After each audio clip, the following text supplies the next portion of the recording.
Bismillahirrahmanirrahim. Assalamualaikum warahmatullahi wabarakatuh. Alhamdulillah, assalatu wassalamu ala asyrafil anbiya'i wal mursalin sayyidina wa nabiyyina Muhammadin wa ala alihi wa sahbihi ajma'in.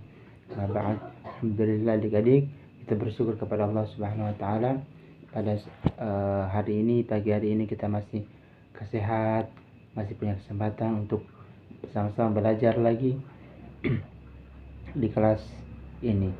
Dan juga salat dan salam ajalah senantiasa kita kirimkan kepada Nabi kita semua yang tercinta, Nabi kita Nabi Muhammad sallallahu alaihi wasallam.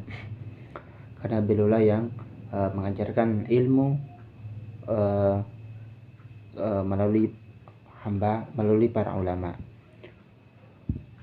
Nah, jadi hari ini kita masuk pada materi bab 1 tentang meyakini kitab-kitab Allah, mencintai Al-Quran.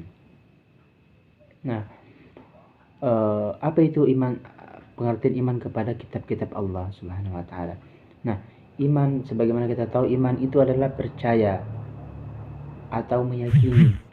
Jadi iman kepada Allah, iman kepada kitab-kitab Allah itu adalah meyakini bahwasanya dengan sepenuh hati bahwa Allah Subhanahu wa taala menurunkan kitab-kitabnya kepada para rasulnya.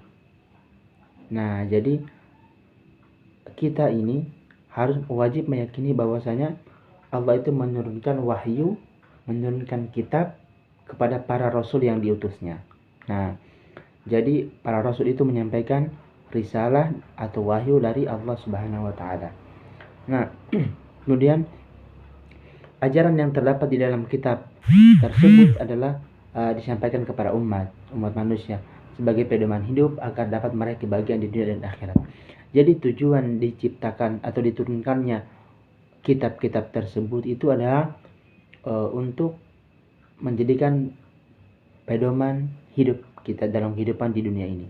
Karena dengan petunjuk kitab-kitab tersebut, khususnya Al-Quran, untuk menjadikan diri kita bahagia di dunia dan di akhirat. Jadi kita wajib meyakini adanya kitab-kitab yang diturunkan. Nah,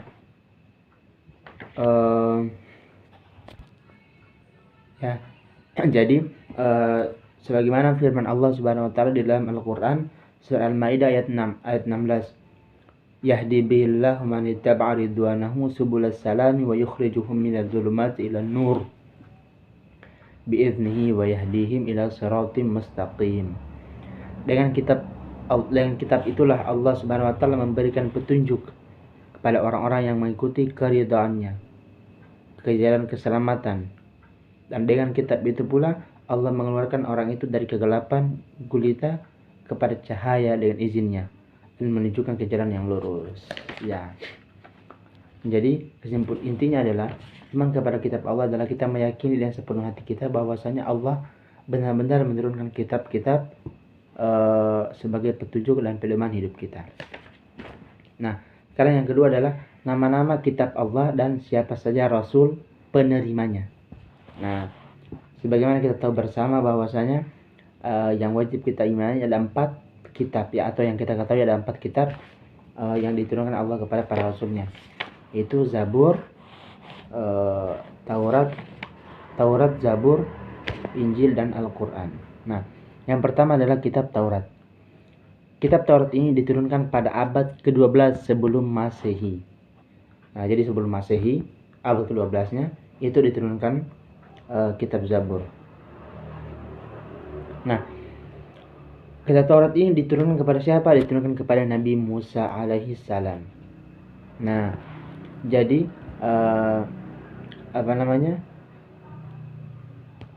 Nabi Musa punya umat, punya kaum namanya kaum Yahudi, orang Yahudi. Nah, Nabi Musa diturunkan kitab Taurat untuk dijadikan pedoman bagi orang-orang Yahudi tersebut sebagai pedoman hidup. Sebagaimana Allah berfirman dalam Al-Quran surah Al-Mu'minun ayat 49, walaqad atayna Musa al-kitaba la'allahum yahtadun. Dan sungguh kami telah memberikan anugerah kepada Musa, yaitu kitab, agar mereka Bani Israel mendapatkan petunjuk.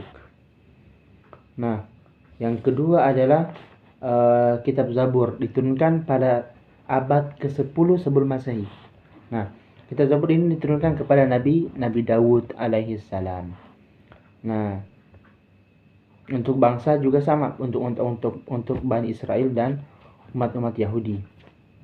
Nah, kemudian juga sebagaimana ayat ini, sebagaimana Allah berfirman dalam Al-Qur'an surah Al-Isra ayat 35. Wa rabbuka a'lamu biman fis samawati wal ardi wa laqad faddalna ba'dan nabiyyin 'ala ba'di wa ataina Dawuda zabura. Dan Tuhanmu lebih mengetahui siapa yang di langit dan di bumi, dan sungguh kami telah memberikan kelebihan kepada sebagian nabi-nabi atas sebagian yang lain, dan kami berikan Zabur kepada Dawud. Nah, yang terakhir adalah Injil. Yang ketiga adalah Injil. Diturunkan kepada Nabi Isa alaihissalam pada abad pertama Masehi. Nah, kitab Injil diturunkan kepada Nabi Isa untuk dijadikan pedok di daerah Yerusalem. Yerusalem itu di bagian di mana Yerusalem ya? Saya kurang tahu juga. Nah, kitab ini ditulis awalnya ditulis dengan menggunakan bahasa Suryani. Nah, dan diturunkan untuk orang-orang kaum Nasrani atau orang-orang agama Kristen. Nah, yang terakhir adalah Al-Quran. Al-Quran diturunkan kepada Nabi Muhammad, Nabi kita, pada abad ke-7 Masehi. Kira-kira sekitar 611 atau 632 Masehi. Nah, sekarang sudah 2021. Berapa ribu tahun yang lalu. Nah, jadi itu tadi nama-nama kitab yang 4 yang diturunkan kepada para rasulnya. Jadi harus dihafal. Kitab Taurat diturunkan kepada Nabi Musa, kitab Zabur diturunkan kepada Nabi Daud, dan kitab Injil diturunkan kepada Nabi Isa alaihissalam, dan yang terakhir Nabi Muhammad sallallahu alaihi wasallam, Nabi kita, diturunkan kepadanya kitab Al-Qur'anul Karim. Nah, jadi adik-adik itu saja yang dapat Bapak sampaikan di setiap pembelajaran kita. Jadi kesimpulannya adalah kita harus meyakini segala apa yang Allah turunkan, termasuk kitab-kitab Allah Subhanahu wa taala. Akhir kata, wabillahi taufiq wal hidayah. Assalamualaikum warahmatullahi wabarakatuh.